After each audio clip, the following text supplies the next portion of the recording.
Hey everybody, I'm back and I'm going to do, I guess, my 4, 5, 6, and 7.5 week bump date.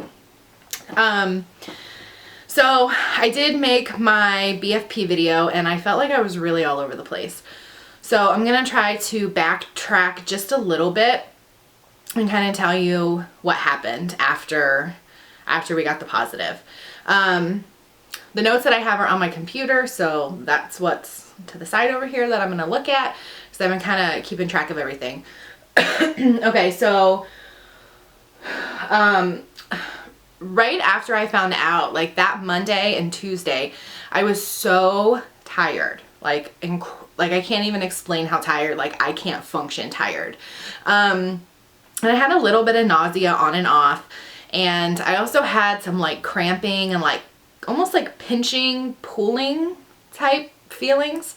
I also noticed that my abs were sore. Like I did like some crazy ab workout, which I hadn't. And I thought that was weird. And it wasn't just low, it was my upper abs as well, which again was a little bit weird. Let's see. So week 5, I started noticing that I started to get a lot more like gaggy and like dry heaving. I went to the grocery store and thought I was going to lose my cookies, and that was not a fun experience. It comes and goes. There's really no warning. I have noticed that if a room is too warm or the heat in my car, it gets too like stuffy, then I automatically start gagging. Or if any kind of air is like blowing in my face. I've also noticed that coming upstairs, we have a upstairs and a downstairs, our bedroom's upstairs. And if I come upstairs and it's been warm and I haven't had the windows open, just that slight touch of like warmth and like any kind of leftover smell from like, you know, taking a shower in the morning or hair products or anything like that, I lose it. Like I seriously, I'm starting to feel it now just talking about it. But that's basically it. Week 5 was the same. Some days I was super nauseous and some days I wasn't. Some days I felt perfectly fine. I wasn't really tired, and most days I would go to work all day, struggle through the workday, come home, take a nap, wake up at like 6:30, eat dinner, and go right back to bed. That's basically how it's gone.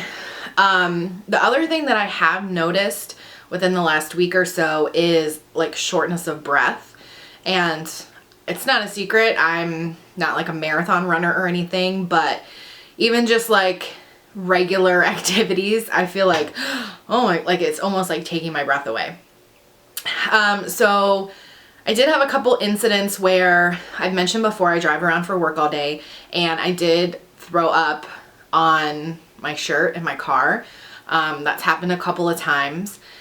And for the greatest news ever, we went to the RE and I was 6 weeks and 1 day, and I was kind of worried, A, if there was going to be more than one because twins run in my family, and B, I wasn't sure if we'd be able to see a heartbeat or not. So we went to the RE's office, and here is our, I don't even think that's focusing. Maybe I'll hold it back here. Anyway, this is our baby in there, that little line, and they said it was measuring 6 weeks and it was 3 millimeters, I believe. So that's that. And the doctor is the one, my RE is actually the one who did the ultrasound, and he blew it up and you could see just like a little flicker, which was like the coolest thing ever. It was too small to hear, but he said that it was definitely, and you could definitely see it. So that was last Tuesday, 6 weeks and 1 day. And then I have another appointment this Tuesday. So I'll be 8 weeks and 2 days, 8 weeks, 8 weeks and 1 day. The doctor did give me a prescription for a nausea med. I think it's, I'm not sure how you say it, diclegis, maybe. So I've been taking that and that's helped a lot. I still have days where I feel so sick. I don't even know what to do with myself besides go to bed. I'm basically just struggling through every day at work.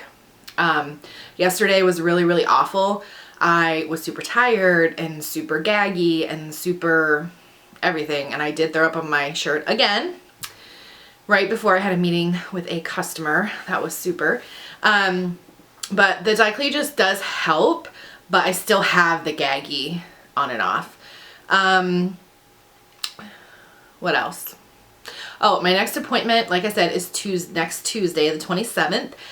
That's with the RE. It's actually with the ultrasound tech.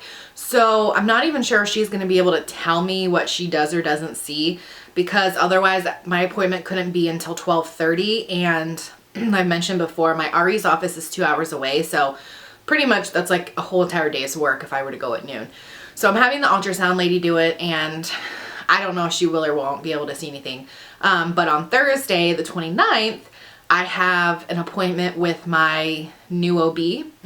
So at 1 o'clock, it'll be what they call like a viability ultrasound. And then at 2 o'clock is like the intake appointment where they just take all your medical history and all that kind of stuff. So we'll do that. And it's still up for debate whether or not I'm going to need a high-risk doctor, or MFM.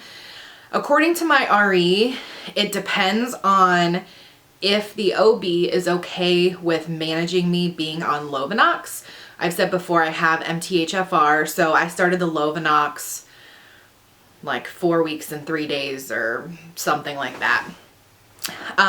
Which I have right here. It's just the generic form of Lovenox. They're pre-filled syringes, and I inject those once a day. It is what it is. I've gotten used to it at this point, but I'm supposed to be on that the entire pregnancy, but we'll see. The other concern that I had was I had a uterine septum removed in April, and I was concerned that that would cause issue, like with like maybe incompetent cervix or any scar tissue, anything like that. And according to my RE, that shouldn't need like a specialist. It should be fine. It's more the Lovenox in his opinion, but I guess we'll see what the OB says. So that is basically it. I mean, the other symptoms are pretty typical. Like my boobs hurt really bad, but I'm also still on progesterone supplements. My back is hurt on and off. The tiredness, the nausea on and off, I mean, that's kind of typical. But other than that, that's really the only thing. Oh, actually, there's one more thing. This has happened sporadically on and off, but I've had a lot of like egg white CM, which is weird, but apparently that's normal. I don't know. That's what Google says anyway. But I've had a lot of that, which is weird. So yeah, that's basically it. And I will have to update you after both of my appointments. And if anybody has any questions, please let me know. Talk to you soon. Bye.